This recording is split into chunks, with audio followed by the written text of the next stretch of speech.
నమస్తే, నేను సంధ్య. జనసేన టీడీపీ పొత్తు కనీసం ఎన్నికలు పూర్తయ్యేంత వరకైనా సక్సెస్ఫుల్ గా కొనసాగుతుందా?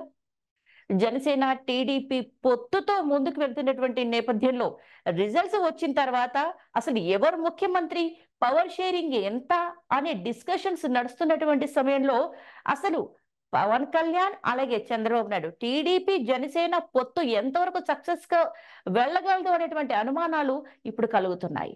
ఎందుకు అంటే చంద్రబాబు నాయుడు గారు జైల్లో ఉన్నప్పుడు చంద్రబాబు నాయుడు గారికి సపోర్ట్ గా టీడీపీకి సపోర్ట్ గా వచ్చిన మొట్టమొదటి ఏకైక నాయకుడు పవన్ కళ్యాణ్ అని చెప్పాలి.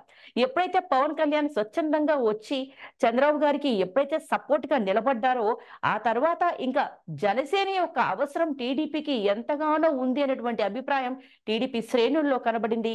ముఖ్యంగా చంద్రబాబు గారికి ఆ విషయం అర్థమైంది. సో జనసేనతో పొత్తుకు వెళుతున్నటువంటి విషయాన్ని అఫీషియల్ గానే అనౌన్స్ చేసిన తర్వాత జనసేన టీడీపీతో పాటు బీజేపీని కూడా కలుపుకునే ప్రయత్నం చేశారు. అయితే ససేమిరా బీజేపీ మాత్రం టీడీపీతో పొత్తుకి సిద్ధంగా లేదు అనేటువంటి అంశాలని క్లియర్ గా తెలియజేస్తోంది. మరి జాతీయ పార్టీ అయిన బీజేపీనే చంద్రబాబు గారితో పొత్తు వద్దు అనుకుంటుంది అనుకుంటే, మరి జనసేన మాత్రం పొత్తుకు మేము వెళ్తున్నాము, మేము కలిసే పోటీకి వెళ్తామని అనౌన్స్ చేసింది. మరి జనసేన పొత్తుని చంద్రబాబు గారు ఎంతవరకు కాపాడుకుంటారు అనేదే ఇక్కడ చర్చ.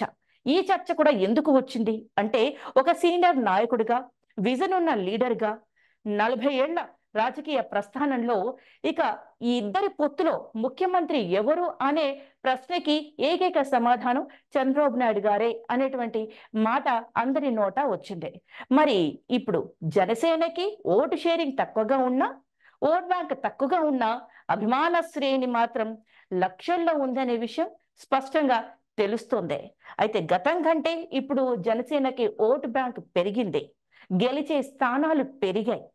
ఈసారి ఎలాగైనా తమ నేతని ముఖ్యమంత్రిని చేసుకోవాలి, గెలిపించుకోవాలి అనేటువంటి కసితో ఉన్నారు జన సైనికులు.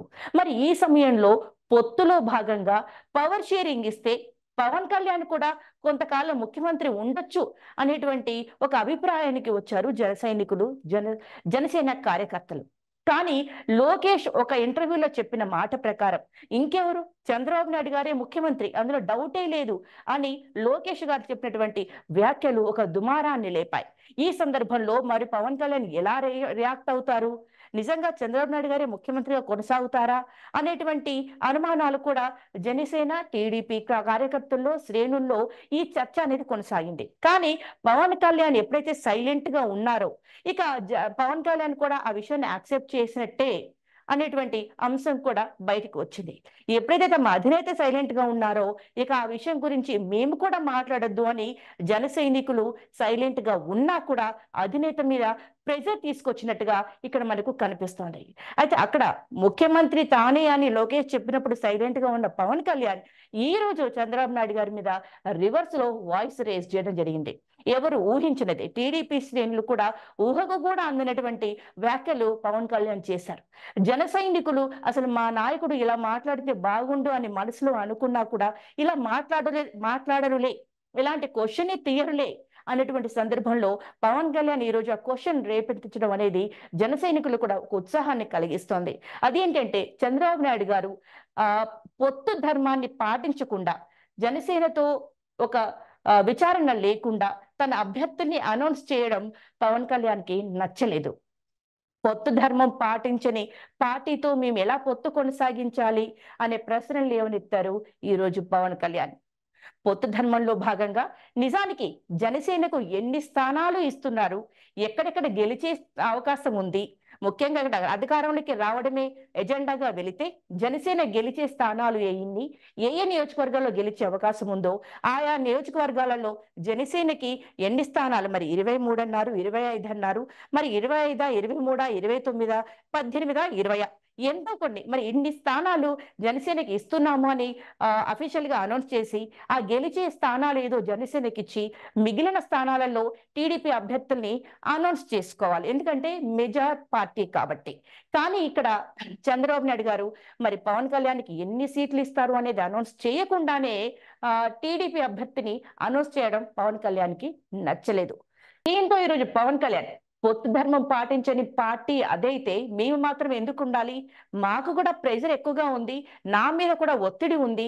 కాబట్టి జనసేన నుండి 2 స్థానాల్ని అనౌన్స్ చేస్తున్నాను అంటూ అటు రాజోల్, ఇటు రాజానగరం ఈ 2 నియోజకవర్గాలలో జనసేన పోటీ చేయబోతుంది అంటూ రిపబ్లిక్ డే సందర్భంగా పవన్ కళ్యాణ్ అనౌన్స్ చేయడం జరిగింది. తన మీద కూడా నాయకుల, కార్యకర్తల ఒత్తిడి ఉంది అంటూ చెప్పకనే చెప్పారు పవన్ కళ్యాణ్. మరి దీంతో ఈ రోజు ఈ క్వశ్చన్ అంటే పవన్ కళ్యాణ్ ఎన్నటికీ ఇలాంటి ప్రశ్నలు లేవనెత్తరు, ఏం చేసినా పడి ఉంటారు, లేదా ఏది ఇస్తా తీసుకుంటారు అనేటువంటి అభిప్రాయంలో ఉన్న టీడీపీ శ్రేణికి ఇదొక కోరకరాని కొయ్యే అయ్యే ఛాన్సెస్ ఉన్నాయి.